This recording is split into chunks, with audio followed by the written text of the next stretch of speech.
दोस्तों इंग्लैंड के खिलाफ चौथे टेस्ट मैच में 9 बॉल पर आउट भइल रहलन यशस्वी जायसवाल। अब अंपायर पर लगी 9 करोड़ रुपए के जुर्माना और 4 साल के प्रतिबंध। दोस्तों आप भी लोग जानल चाहतानी खबर की पूरी जानकारी तो ये वीडियो के एक लाइक करके चैनल के सब्सक्राइब जरूर करें।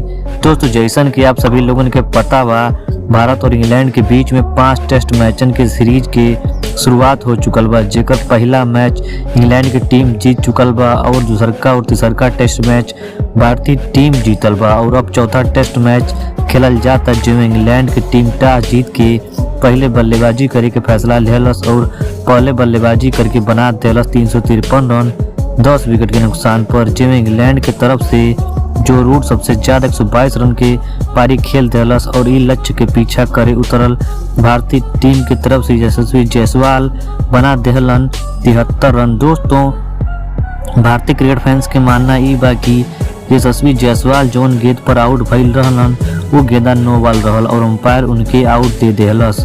अब अंपायर पर लगे के चाही 9 करोड़ रुपए के जुर्माना और 4 साल के प्रतिबंध। दोस्तों इस जानकारी के बारे में आप का कहल चाहतानी आप लोग अपन राय नीचे कमेंट सेक्शन में कमेंट करके जरूर देब। धन्यवाद।